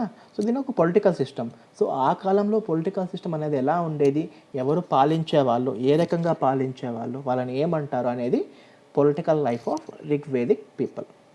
ఫస్ట్ హెడ్స్ అంటే పెద్దలు, ట్రైబ్ సో ఇప్పుడు మనం ఉన్నామండి, మన లీజియన్ ఉన్నారు, గ్రూప్ ఆఫ్ పీపుల్ని ఏమని పిలుస్తారు? ట్రైబ్స్ అని పిలుస్తారు కదా. సో అంతమంది గ్రూప్ ఆఫ్ పీపుల్ని ట్రైబ్స్ని ఏమని పిలిచేవాళ్ళు అంటే జనా అని పిలిచేవాళ్ళు. సో దాన్నే మనం ఇప్పుడు కూడా జనాలు అంటారు కదా, మనుషులు. జనాలు అంటే గ్రూప్ ఆఫ్ పీపుల్. సో అప్పట్లో ట్రైబ్ని జనా అని పిలిచేవాళ్ళు. అండ్ ట్రైబల్ చీఫ్ని అంటే ఆ జాతికి ఆ ట్రైబ్కి హెడ్ ఎవరైతే పెద్ద ఎవరైతే ఉంటారో ఆయన్ని రాజన్ లేదంటే గోపతి అని పిలిచేవాళ్ళు. రాజన్, గోపతి. గోపతి అని ఎందుకు పిలిచేవాళ్ళు? గోపతి అంటే ఏంటండి? గో అంటే ఏమి? గోవు అంటే ఆవు, కౌ కదా. సో గోపతి అంటే హెడ్ ఆఫ్ కౌస్. అంటే అప్పట్లో ఎవరి దగ్గర అయితే ఎక్కువ ఆవులు ఉంటాయో, చెప్పాయి కదా వాళ్ళందరూ ప్యాస్టోరల్ ఎకానమీ పీపుల్ అని, ఎవరి దగ్గర అయితే ఎక్కువ పాడి పశువులు ఉంటాయో వాళ్ళని హెడ్గా భావించేవాళ్ళు. అంటే కులానికి లేదంటే జాతికి పెద్దగా వాళ్ళు భావించేవాళ్ళు. సో అతన్ని రాజుని అని పిలుస్తారు, లేదంటే గోపతి అని కూడా పిలిచేవాళ్ళు. అండ్ చీఫ్ క్వీన్, ఆ రాజు భార్య ఏమని పిలుస్తారు అంటే మహీసి. రాజు భార్యని మహీసి అని పిలిచేవాళ్ళు. నెక్స్ట్ మన అడ్మినిస్ట్రేషన్ ఎలా జరిగింది అంటే పురోహితులు అంటే బ్రాహ్మణ్ని, పూజారిని ఏమేమి పిలిచేవాళ్ళు? ప్రీస్ట్ని కదా. మన పురోహితుల్ని ఇప్పుడు మనం ఏం పిలుస్తామంటే పూజారి అని పిలుస్తాం. సో ఇప్పుడు కూడా పురోహితులను కూడా పిలుస్తాం. సో ప్రీస్ట్ని పురోహిత్ అని పిలిచేవాళ్ళు. అండ్ ఆర్మీ చీఫ్ సేనాధిపతిని సానాని అని పిలిచేవాళ్ళు. మన బాహుబలి సినిమాలో కట్టప్ప ఉన్నాడు కదా, సో అలా అతన్ని అప్పట్లో సానాని అని పిలిచేవాళ్ళు. తర్వాత టెరిటోరియల్ ఆఫీసర్ అంటే ఆ ఏరియాకి, మనకి ఇప్పుడు ఒక ఏరియాకి మన కలెక్టర్ ఎలా ఉన్నాడో, లేదంటే మన ఒక ఊరికి ఎమ్మెల్యే ఎలా ఉన్నాడో, సో అప్పట్లో ఆ టెరిటోరియల్ ఆఫీసర్ని వ్రజపతి అని పిలిచేవాళ్ళు. ప్రజపతి. అండ్ విలేజ్ లీడర్ అంటే మన ఇప్పుడు sarpanch, president, village Panchayat president అంటారు కదా, సో అలా అప్పుడు విలేజ్ లీడర్ని గ్రామిని అని పిలిచేవాళ్ళు. ఇప్పుడు అసెంబ్లీస్ అండి. మనకి ఇప్పట్లో ఏమున్నాయి? లోక్సభ ఉన్నాయి, రాజ్యసభ ఉన్నాయి, అసెంబ్లీలు ఉన్నాయి, ఎమ్మెల్సీ కదా. సో ఇవన్నిటిని అప్పట్లో కూడా ఉండేవి. సో వాళ్ళు ఎలా పిలిచారంటే సభ అంటే చిన్న ఒక ఇన్స్టిట్యూషన్ని సభ అని పిలిచేవాళ్ళు, స్మాలర్ బాడీ. మనం కూడా ఏదైనా సభలు పెట్టుకుంటాం కదా, మీటింగ్లు, సో దాన్ని సభ అని పిలుస్తాం. తర్వాత ఫోక్ అసెంబ్లీ విత్ రాజన్ అంటే రాజు కూడా ఉండి ఆ మీటింగ్ జరిగితే దాన్ని సమితి అని పిలిచేవాళ్ళు. దాని తర్వాత ట్రైబల్ అసెంబ్లీ విత్ ఫంక్షన్స్ అంటే వీళ్ళందరూ ట్రైబ్స్ ఎవరెవరై ఉన్నారో వాళ్ళందరూ కలిసి ఒక మీటింగ్ పెట్టుకొని ఏదైనా ఫంక్షన్లు, ఈవెంట్లు, ఉత్సవాలు చేసుకుంటారు, దాన్ని విధాత అని పిలిచేవాళ్ళు. దాని తర్వాత ఈ ఆర్మీ యుద్ధంలో పాల్గొనే వాళ్ళు ఉంటారు కదా, వాళ్ళ మీటింగ్ పెట్టుకుంటే ఇప్పుడు మన పొలిటికల్ మీటింగ్ ఉంటాయి, సినిమా మీటింగ్ ఉంటాయి, ఆడియో ఫంక్షన్లు ఉంటాయి. సో అలానే ఎవరైతే యుద్ధంలో పాల్గొనే వాళ్ళు మీటింగ్ పెట్టుకుంటారో దాన్ని గానా అని అనేవాళ్ళు, అసెంబ్లీ ఆర్ ట్రూప్. తర్వాత ట్రైబల్ మిలిటరీ గ్రూప్స్ చెప్పాం కదా. ట్రైబల్ మిలిటరీ గ్రూప్స్ అంటే యుద్ధంలో ఆ ట్రైబ్ సంబంధించిన యుద్ధంలో ఎవరైతే పాల్గొంటారో వాళ్ళ పేర్లు ఏంటి, గ్రూప్ పేర్లు ఏంటంటే వ్రత, శారద, గానా. Very very very important. ఇప్పుడు రథాలు, చారిటోస్ యూస్డ్ అంటే రథాలు ఏవేవి వాడేవాళ్ళు? వర్మ అంటే యుద్ధంలో ఏమేమి వాడేవాళ్ళని, వర్మ, కోట్స్ ఆఫ్ మెయిల్, సిప్రా సిరోనాస్త్ర. సిప్రా ఆర్ సిరోనాస్త్ర అంటే ఏంటి? హెల్మెట్స్.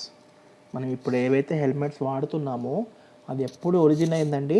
వేదిక్ ఏజ్లోనే స్టార్ట్ అయిపోయింది. ఎందుకు? యుద్ధం నుంచి కాపాడుకునేకు వాళ్ళు తయారు చేసుకున్న హెడ్ని ప్రొటెక్షన్ చేసుకున్నకి ఏది వాడుతున్నారంటే సిప్రా, సిరోనాస్త్ర. అండ్ స్వార్డ్స్ అంటే కత్తుల్ని, ఖడ్గాల్ని ఏమనేవాళ్ళంటే అసి అని పిలిచేవాళ్ళు. దాని తర్వాత బాణాలని, యారోస్ని ఏమని పిలిచేవాళ్ళంటే హనాస్. బోస్ని, విల్లుల్ని ఏమని పిలిచేవాళ్ళంటే ఇలియానస్. బౌల్ని, విల్లుల్ని ఏమని పిలిచేవాళ్ళంటే ఇలియనస్ అని పిలిచేవాళ్ళు. ఇప్పుడు నో ట్యాక్సెస్, వాలంటరీ ఆఫరింగ్స్, బలి. సారీ అండి, కొంచెం ఎడిటింగ్లో మీకు సరిగ్గా కనిపించలేదు, పర్లేదు నేను చెప్తున్నా కదా. నో ట్యాక్సెస్, వాలంటరీ ఆఫరింగ్స్ అంటే అప్పట్లో ట్యాక్సేషన్ సిస్టమ్ అనేది లేదు. అంటే ఇప్పుడు నాకు నచ్చింది వాలంటరీ ఆఫరింగ్స్.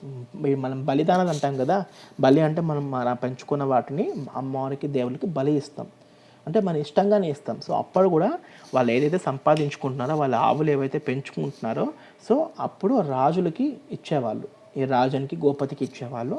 వాళ్ళు మన గ్రామ అడ్మినిస్ట్రేషన్కి, గ్రామ డెవలప్మెంట్కి యూజ్ చేసేవాళ్ళు. అండ్ ట్రైబల్ కింగ్డమ్స్, వేరే వేరే కింగ్డమ్స్ ఉంటాయి కదండి. ఇప్పుడు ఒక జాతి ఉంది, ఇప్పుడు క్యాస్ట్ సిస్టమ్ అంటారు. సో దాని ఏవేవి ఉన్నాయంటే భరతాస్, మత్స్యాస్, యదుస్, పురుస్. వీళ్ళందరూ వేరియస్ కింగ్డమ్స్ అండి. చాలా రాజ్యాలు అంటారు, రాజ్యాంగాలు అంటారు కదా అలా. మన భారతదేశం పేరు ఎక్కడి నుంచి వచ్చిందో తెలుసా? ఇదండి భారతాసనం ఉంది కదా, ఇక్కడి నుంచి మన ఎగ్జాక్ట్గా భారత్ అనే పేరు ఇక్కడి నుంచి తీసుకున్నారు. చూడండి, మనం ఇప్పుడు ఏదైతే మనం ఫాలో అవుతున్నామో ఇంచుమించు వేదిక్ ఏజ్ పీరియడ్లో ఏదైతే ఫాలో అయ్యామో సేమ్ యాజ్ ఇట్ ఈజ్ ఒక 70% వరకు అదే ఉందండి. ఏమంటే కొంచెం టెక్నాలజీ అడ్వాన్స్మెంట్స్ యాడ్ చేసాం, కానీ వాళ్ళు ఎప్పుడు ఎలా బతుకుతున్నారో ఇప్పుడు కూడా మనం సేమ్ అలానే ఉన్నాం. ఇప్పుడు బ్యాటిల్ ఆఫ్ 10 కింగ్స్, దసరాజ్ఞ చాలా చాలా చాలా ఇంపార్టెంట్. ఆర్యన్ సివిలైజేషన్ మీరు నేర్చుకున్నట్టయితే without Dasarajna topic battle of 10 topics నేర్చుకుంటే మొత్తం ఆర్యన్ ఇండస్ వ్యాలీ అది ఆర్యన్ సివిలైజేషన్ అనేది వేస్ట్. సో ఏంటి బ్యాటిల్ ఆఫ్ 10 కింగ్స్ ఏంటి, దసరాజ్ఞ ఏంటి, 10 రాజుల యుద్ధం అని కూడా పిలుస్తారు దీన్ని. సో ఏంటి ఇది యాక్చువల్గా తెలుసుకుందాం. సో ఎవరి మధ్య జరిగింది అంటే మనకు భరత అని చెప్పా కదా ఇందాక ఒక కింగ్డమ్, దాని కింగ్ ఎవరు, సుదాసన్ ఒక ఆయన ఉండేవాడు రాజు. ఆ రాజుకి తర్వాత 10 ట్రైబ్స్ 10 ట్రైబులకి మధ్య జరిగిన యుద్ధమే బ్యాటిల్ ఆఫ్ 10 కింగ్స్.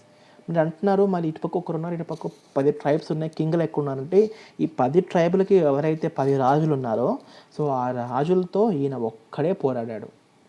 ఈ సుదాస్ అనే ఆయన సైన్యంతో ఈ 10 రాజుల 10 ట్రైబులకు సంబంధించిన రాజులు వాళ్ళ సైన్యంతో పోరాడినాడు. సో దీన్నే బ్యాటిల్ ఆఫ్ 10 కింగ్స్. దశ అంటే 10, రాజ్ఞ అంటే ఇందాక చూసాం కింగ్, 10 రాజుల యుద్ధం. అండ్ ఇందులో చూస్తారు కదా పంచజన పురుష్ అంటే 5 జనాలు. సో ఈ పంచజన అంటే 5 ట్రైబ్స్ కలిపండి. సో ఇవి మేజర్ ఆర్యన్ ట్రైబ్స్, యదు, తుర్వాష, పురు, అను, ధ్రువు ఆర్యన్ ట్రైబ్స్. ఇవన్నీ నాన్ ఆర్యన్ ట్రైబ్స్. అంటే 6 చెప్పాం కదా, 6 ట్రైబ్స్గా డివైడ్ అయ్యారు. వాళ్ళ ట్రైబ్స్ 5 ట్రైబ్లు కలిపి దాన్ని పంచజన అంటారు. అండ్ మిగతా 5 వేరే అదర్ ట్రైబ్స్ అండి. వీళ్ళందరూ కలిసి యుద్ధం స్టార్ట్ చేశారు. అండ్ ఎక్కడ జరిగింది అంటే బ్యాంక్స్ ఆఫ్ పరుషిణి రివర్, పరుషిణి రివర్ నది ఒడ్డున జరిగింది. పరుషిణి రివర్ అంటే చూసాం, రావి రివర్ని పరుషిణి రివర్ అంటారు. ఆ నది ఒడ్డున ఈ దసరాజ్ఞ యుద్ధం అనేది జరిగింది. తర్వాత ఎందుకు జరిగింది, ఎందుకంటే వశిష్ఠ విశ్వామిత్ర మధ్య మనస్తాపాలు వచ్చి ఇండిఫరెన్సెస్ అంటే అపార్థాలు పెంచుకోవడం ద్వారా ఈ యుద్ధం అనేది జరిగింది. సో మీరు అనుకోవచ్చు సార్, మీరు సుదాస్ అంటున్నారు, ట్రైబ్స్ అంటున్నారు, మధ్యలో వశిష్ఠ విశ్వామిత్ర వీళ్ళందరూ ఎక్కడి నుంచి వచ్చారు అని. సో వీళ్ళ డిఫరెన్సెస్ ద్వారానే యుద్ధం యాక్చువల్గా స్టార్ట్ అయిందండి. సో అది ఎలా స్టార్ట్ అయిందని మనం ఫస్ట్ వశిష్ఠ విశ్వామిత్ర గురించి తెలుసుకోవాలి కదా. సో ఎవరు వశిష్ఠ అంటే ఎవరు, విశ్వామిత్ర అంటే ఎవరు, ఇదన్నీ తెలుసుకుందాం. ఓకే, సో ఇది చేసే ముందు నీకు నెక్స్ట్ చూపిస్తానండి. ఓకే, ఇది ఫస్ట్ ఇది చూడండి, నెక్స్ట్ మన పాత స్లైడ్కి వెళ్ళిపోదాం. సో ఏంటి సార్ అన్ని పిక్చర్లు చూపిస్తున్నారు, బొమ్మలు చూపిస్తున్నారు, ఏంటి సార్ ఇది అంటున్నారా? సో దీని ద్వారా మీకు క్లియర్గా అర్థమవుతుందండి. సో ఇందులో చూస్తున్నారు కదా, ఇక్కడ ఒక ఋషి కూర్చున్నారు, ఋషి పక్కన ఒక ఆవు ఉంది, ఒక రాజు కూడా ఉన్నారు. సో మీరు ఇవన్నీ చూస్తుంటే ఒక ఏదైనా సినిమా గుర్తొస్తుందా మీకు? మీరు కొంచెం పాత సినిమాలు ఎవరికైనా తెలిసి ఉంటే ఎన్టీఆర్ సినిమా ఒకటి ఉంది చూడండి. ఎన్టీఆర్ సినిమాలో ఆర్యన్ ఇన్వాన్షన్ గురించి ఒక యుద్ధం అనేది, దసరాజ్ఞ యుద్ధం అంటే యూట్యూబ్లో కొడితే మీకు సినిమా వస్తుంది, దాంట్లో క్లియర్గా తెలుస్తుంది. ఈయన వశిష్ఠుడు అండి, చాలా పెద్ద ఋషి. వశిష్ఠ మహర్షి అంటే చాలా పెద్ద ఆయన, చాలా పవర్ఫుల్, చాలా పవర్స్ ఉన్నాయి ఆయనకు. సో ఈయన రాజు పేరు వచ్చి కౌశిక అండి. అప్పట్లో ఈయన రాజు పేరు వచ్చేసి కౌశిక. సో ఈయన ఏం చేశాడంటే ఈ విశ్వామిత్రుడు ఏం చేసావని ఈ కౌశిక కూడా వశిష్ఠకు వినేవాళ్ళండి. ఈ పురోహితుడు మహర్షి మాటలు వినేవాళ్ళు, సలహాలు కూడా తీసుకునేవాళ్ళు. కానీ ఒకరోజు ఏమైందంటే ఈ వశిష్ఠుడు ఏం చేశారంటే, ఈయన దగ్గర ఆవు ఉంది కదా, ఈయన తపస్సు చేసిన ద్వారా దేవుళ్ళు ఈయనకి వరం ఇచ్చారు ఈ ఆవుని. సో ఈ ఆవు ద్వారా ఈయనకి ఎంతమంది వస్తే అంతమందికి భోజనాలు పెట్టేవాడు. వశిష్ఠ మహర్షి అనేవాళ్ళు ఎంతమంది వస్తే అంతమందికి ఈ ఆవు ద్వారా, అక్షయ పాత్ర అంటుంటారు కదా, సో ఆవు ద్వారా ఎంతమంది వస్తే అంతమందికి భోజనాలు పెట్టేవాళ్ళు. సో ఇది చూసి కౌశిక, సో నా రాజ్యంలో నేనే గొప్పగా ఉండాలి, నేనే అందరికి అన్నం పెట్టాలి, మీరు ఎలా పెడతారు, ఈ ఆవు నా దగ్గర ఉంటే నేను ఇంకా గొప్పవాడిని అవుతానని చెప్పి వశిష్ఠ దగ్గరికి వెళ్ళి అడుగుతాడు. వశిష్ఠ మహర్షి నాకు ఈ ఆవుని ఇచ్చేయండి, నేనే పెద్ద ఈ రాజ్యంలో, నేను భోజనం పెట్టాలి, నా తర్వాత ఎవరు పెట్టేకి ఉండకూడదు, సో అని ఏంటో గొడవ పడతాడు. కానీ వశిష్ఠ మహర్షి దానికి ఒప్పుకోడు. అప్పుడు వశిష్ఠ మహర్షి అంటాడు, సో కౌశిక, ఇది చాలా పవిత్రమైన ఆవు, సో మంచి కార్యాలకే వాడాలి, మీ చేతికి వస్తే అది ఎందుకు వేరే కార్యాలకు కూడా వాడతారు, సో నేను ఇవ్వను అంటాడు. సో దీంతో కౌశికుడికి చాలా కోపం వచ్చింది. సో ఈ కౌశికుడు కోపం వచ్చి వశిష్ఠ మహర్షిని బెదిరించి ఆవుని బలవంతంగా లాక్కొని పోవడానికి వెళ్తాడు. ఇక్కడ మీరు చూడొచ్చు, ఆవుని లాక్కొని వెళ్తున్నాడు. సో బలవంతంగా లాక్కొని వెళ్తే ఈ వశిష్ఠ మహర్షి ఏం చేస్తాడు, సో ఈయన పవర్స్ యూజ్ చేసి, ఈయన మహిమలు యూజ్ చేసి ఆవుని మాయం చేసేస్తాడు. గోమాతని మాయమైపోతుంది. సో దీంతో కౌశికుడు రాజు చాలా కోపమయ్యి, సో నీకే ఇంత పవర్స్ ఉన్నాయి కదా, నా దగ్గర నుంచి ఆవును మాయం చేస్తావని చెప్పి ఆయన అప్పుడు డిసైడ్ అయిపోయి, నేను కూడా తపస్సు చేసి నీ అంత స్థాయికి చేరి తర్వాత నేను కూడా సంపాదిస్తానని చెప్పి తపస్సుకి వెళ్ళిపోతాడు. ఇక్కడ మీరు చూస్తున్నారు కదా, రాజ్యాన్ని వాళ్ళ కొడుకులకి వాళ్ళందరికీ వదిలేసి ఈయన తపస్సుకి వెళ్ళిపోతాడు. కొన్ని సంవత్సరాల తపస్సు తర్వాత ఈయన కొన్ని మహిమలు వస్తాయి. ఓకే, ఈయన కొన్ని మహిమలు వచ్చినాక దేవుళ్ళు కొన్ని మహిమలు ఇచ్చాక ఈయన మళ్ళీ వశిష్ఠుడి దగ్గరికి వెళ్తాడు. వశిష్ఠుడి దగ్గరికి వెళ్ళినా కూడా, సో ఇక్కడ చూసారు కదా, వశిష్ఠుడి దగ్గరికి వెళ్ళినా కూడా మరీ వశిష్ఠుడే గెలుస్తాడు, వశిష్ఠ మహర్షినే గెలుస్తాడు. సో అప్పటికి ఈయన శక్తులు వశిష్ఠ మహర్షి ముందు సరిపో ఏవైతే సంపాదించాడు. దాని తర్వాత మళ్ళీ ఈయన మరీ ఘోర తపస్సుకు వెళ్ళిపోతాడు. సో ఇప్పటికీ నేను ఇంత తపస్సు చేసినా ఆ మహర్షిని ఓడించలేకపోతున్నాను, ఇంకా తపస్సు చేయాలని ఘోర తపస్సుకి వెళ్ళి విశ్వామిత్రగా మారిపోతాడు. అంటే ఈ కౌశిక రాజే విశ్వామిత్రగా మారిపోయాడు. ఈ విశ్వామిత్ర మహర్షి వశిష్ఠ. సో వశిష్ఠాని ముందైన కౌశిక తర్వాత ఋషిగా మారి విశ్వామిత్ర అయ్యాడు. సో ఇది కౌశిక వశిష్ఠ అని పేర్లు వచ్చాయి. అప్పుడు ఈయన ధ్యానం చూసి వశిష్ఠుడికి కొంచెం భయం పట్టుకుంది. ఈయన ఏంటి ఇంత ఘోర తపస్సు చేస్తున్నారు, బై మిస్టేక్ ఏమైనా దేవుళ్ళు ఎక్కువ మహిమలు ఇచ్చేస్తే అసలుకే మోసం వస్తుందని చెప్పి ఈయన ఎవరు వశిష్ఠ మహర్షి ఈ విశ్వామిత్రుడి దగ్గరికి మేనకను పంపిస్తారు. అంటే ఆయన ధ్యానాన్ని భంగం చేయడానికి, సో డిస్టర్బ్ చేయడానికి మేనకని పంపిస్తారు.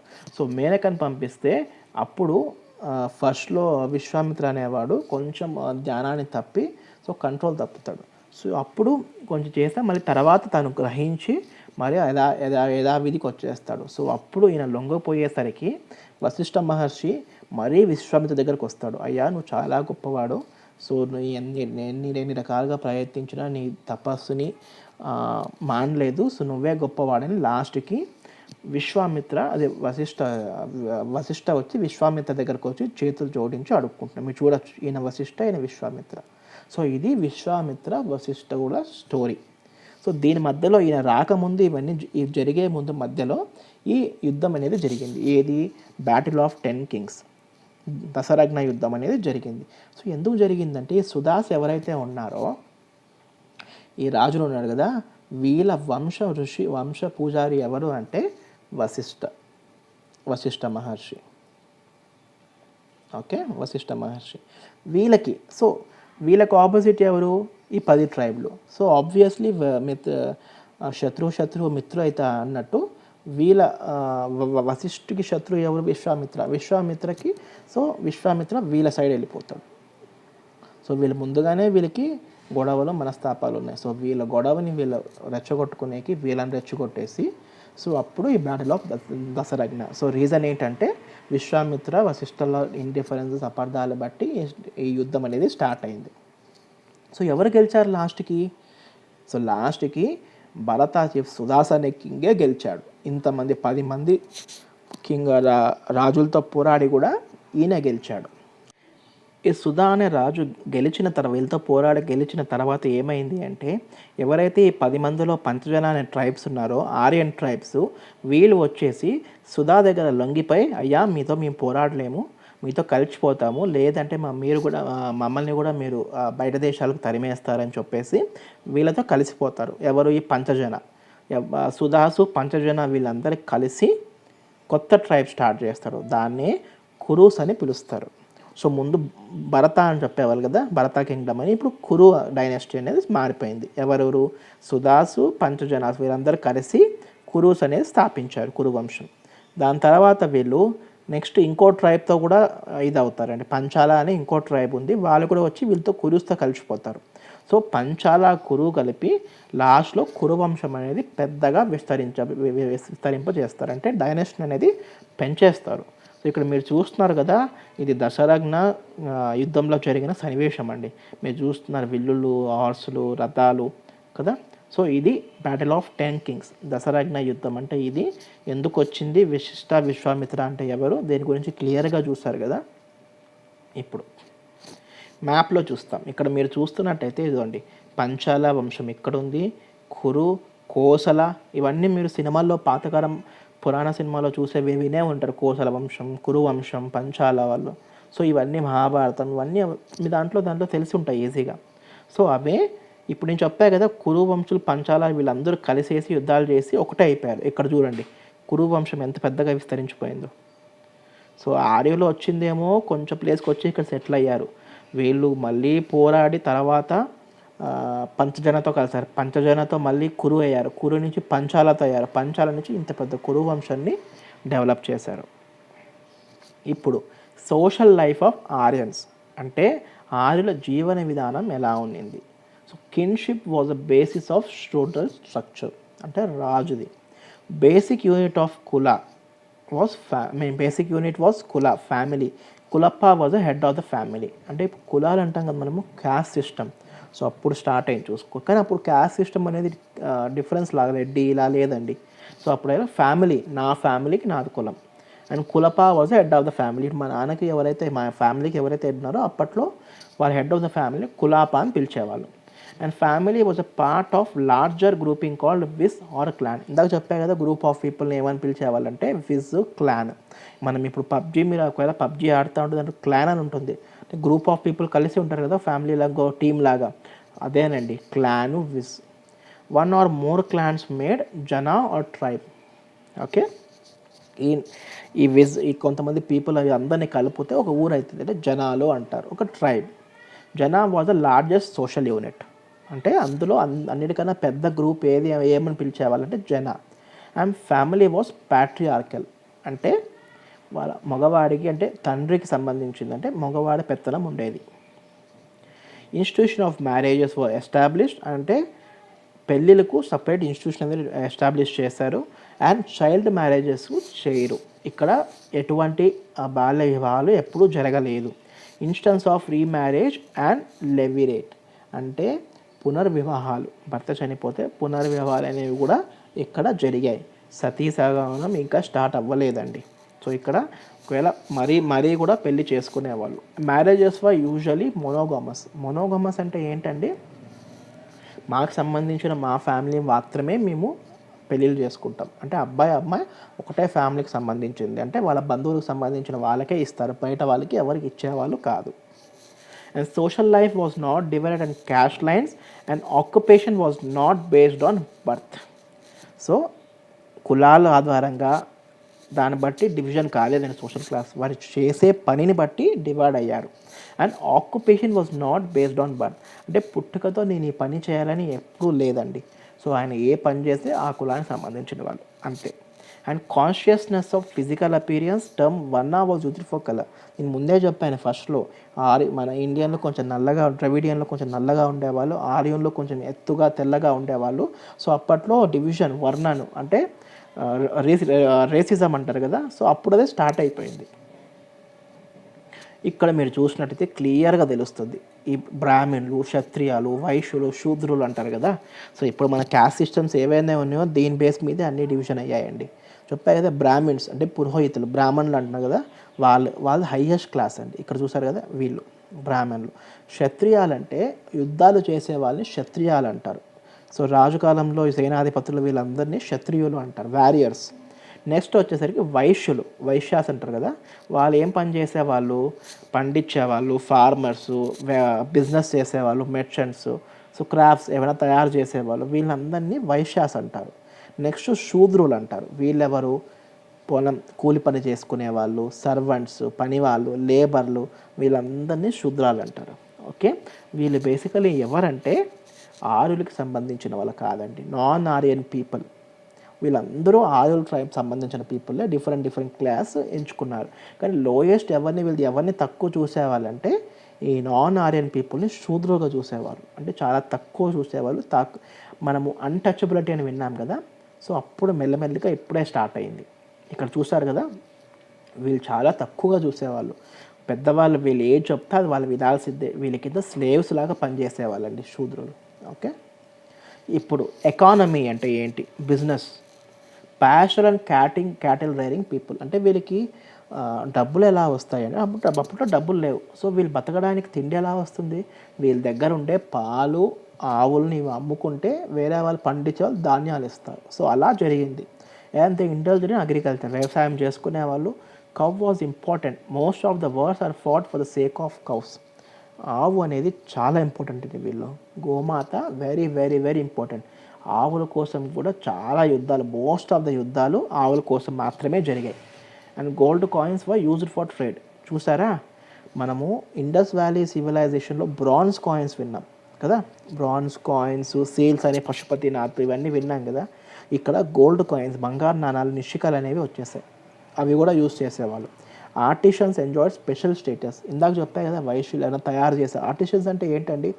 ఏమైనా గోల్డ్ తయారు చేసేవాళ్ళు, చారియట్లు తయారు చేసేవాళ్ళు, వెపన్స్ తయారు, వీళ్ళందరినీ ఆర్టిషన్స్ అంటారు. వాళ్ళు స్పెషల్ స్టేటస్ ఎంజాయ్ చేసేవాళ్ళు. Chariot racing and dice gambling were popular games. Chariot racing అంటే రథంతో పోటీ పడేవాళ్ళండి, రేస్ లాగా. అండ్ డైస్ గ్యాంబ్లింగ్ అంటే ఏంటి? మనము పాచికలు ఆడతాం కదా, సో అవి కూడా పాపులర్ గేమ్స్, చాలా బాగా ఆడేవాళ్ళు. ద టర్మ్ అయాస్ was used for copper and bronze. కాపర్కి బ్రాంజ్కి వీళ్ళు ఏమని పిలిచేవాళ్ళు అంటే అయాస్ అని పిలిచేవాళ్ళు. And iron was not used. Sir మీరు ఇంత చెప్తున్నారు, మనకి ఫస్ట్లో మనం కాపర్ దొరికింది, సో నియోలిథిక్ ఏజ్ అంటున్నారు కదా, ఇండస్ వ్యాలీ సివిలైజేషన్లో కాపర్ యూజ్ చేశారు, బ్రాంజ్ యూజ్ చేశారు, బ్రాంజ్ ఏజ్ గురించి నేర్చుకున్నాము, నెక్స్ట్ ఐరన్ ఏజ్ అని చెప్పారు. కానీ ఈ ఎర్లీ వేదిక్ పీరియడ్లో కూడా ఐరన్ అనేది వీళ్ళకి తెలియదు, ఐరన్ వాడేవాళ్ళు కాదు, కాపర్ బ్రాంజ్ మాత్రమే వాడేవాళ్ళు. ఇక్కడ చూస్తారు కదా, వేరియస్ నాణాలండి ఇవన్నీ. సో వాళ్ళు యూస్ చేసిన నాణాలండి. అగ్రికల్చర్ వాళ్ళకి కాటిల్ చాలా ఇంపార్టెంట్, అగ్రికల్చర్ అండ్ పాడి పంటల మీద ఆధారపడేవాళ్ళు. ఇప్పుడు రిగ్వేదిక్ రిలీజియన్ అండి, అంటే ఏ మతం వీళ్ళు ఫాలో అయ్యేవాళ్ళు, ఏ దేవుణ్ణి కొలిచేవాళ్ళు. Okay, so worship natural forces like earth, fire, wind, rain and thunder. చూసారు కదా, ఎర్త్ భూమిని, అగ్నిని, గాలిని, వర్షాన్ని, మెరుపుని. సో ఇవన్నిటిని వీళ్ళు న్యాచురల్ ఫోర్సెస్ ఏవైతే ఉంటాయో, పంచభూతాలు అంటాం కదా, వాటిని పూజించేవాళ్ళండి. మీరు అనుకుంటారు ఇప్పుడు, సో ఈ వెరీ ఇంపార్టెంట్ పంచభూతాలు ఇప్పుడు అంటున్నాం, కానీ అప్పట్లో వాటినే పూజించేవాళ్ళు. అండ్ ఇంకొకటి చూస్తే మీకు తెలిసే ఉంటే, వేదిక్ పీరియడ్లో మీరు అనుకుంటారు సరే వేదిక్ అంటే వేదాలు, గుడులు ఉంటాయి, దేవుళ్ళు ఉంటారని. లేదండి, వేదిక్ పీరియడ్లో గుడులు లేవు, విగ్రహాలు లేవు, దేవుళ్ళు లేరు. వీళ్ళు జనరల్గా మన వర్షాన్ని వర్షదేవుడిగా పూజించేవాళ్ళు. సో అలా personified natural forces into many gods and worship them. చూసారు కదా, గుళ్ళు లేవు, విగ్రహాలు లేవు, సో వాళ్ళనే దేవుళ్ళుగా మార్చి, వాళ్ళని దేవుళ్ళుగా అనుకొని మనిషిలాగా మార్చుకుంటే వాళ్ళకి తెలియదు దేవుడు ఎలా ఉంటాడో, మనిషిలాగా అనుకొని వాళ్ళు పూజించేవాళ్ళు. Worshipped in open air through yajnas. మనం యజ్ఞాలు, హోమాలు ఇప్పుడు ఏవైతే చేస్తున్నామో అవి ఎందుకు చేస్తామండి? ఈ దేవుళ్ళందరికీ, వాయుదేవుని, వర్షాలు పడాలంటే యాగాలు ఎందుకు చేస్తారు? సో మెయిన్ రీజన్ ఇక్కడ ఉంది చూడండి. Worshipped in open air through yajnas, అంటే వాళ్ళు దేవుణ్ణి పూజ చేయాలి అంటే హోమాలు చేసేవాళ్ళు. సో హోమంలో ఏదైతే వేస్తారో అది వాళ్ళకి వెళ్తుందని వాళ్ళ నమ్మకం. And no temple or idol worship. గుళ్ళు లేవు, దేవుళ్ళు, విగ్రహాలు లేవు. వర్షిప్ గాడ్స్ ఫర్ చిల్డ్రన్, పశు, ఫుడ్ అండ్ వెల్త్. మనం ఇప్పుడు దేనికైతే పూజలు చేస్తామో, పిల్లలు కావాలని, పిల్లలు బాగుండాలని, పశువుకి అంటే క్యాటిల్ ఇవన్నీ బాగుండాలని, ఫుడ్ కావాలా, ఆహారం కావాలా, డబ్బులు రావాలని, దానికోసం వాళ్ళు కూడా పూజించేవాళ్ళు. Mention some demi gods also, Gandharvas, Apsaras, Vishvadevas, Aryaman. కొంత డెమీ గాడ్స్ని కూడా వీళ్ళు మెన్షన్ చేసేవాళ్ళు. వాళ్ళని ఏమని పిలుస్తారంటే గంధర్వాలు, అప్సరసలు, విశ్వదేవాసు, ఆర్యమన్. Okay, very important. ఇది చూసారా మీరు, పర్సోనిఫైడ్ గాడ్స్ అంటే మనిషిలాగా వాళ్ళని ఊహించుకున్నారండి. సో కదా, ఇప్పుడు నాకు వాయుదేవుడు ఉన్నాడు, వాయువు అంటే గాలి, సో ఎలా ఉంటుందో తెలీదు, నాకు తెలిసిన మకం ఎలా ఉంటుంది, మనిషి. సో మనిషిలాగా ఆయన చేసుకొని మన దేవుళ్ళ ఫోటోలు అనేవి తయారయ్యాయి. సో వాళ్ళు అలా ఉంటారని కాదు, ఎవరు చూడలేదు, కానీ వాళ్ళు అలా ఊహించుకొని వాళ్ళు దేవుడికి పూజించేవాళ్ళు. ఇవన్నీ వేరియస్ దేవుడు అప్పట్లో పూజించే గాడ్స్ అండి.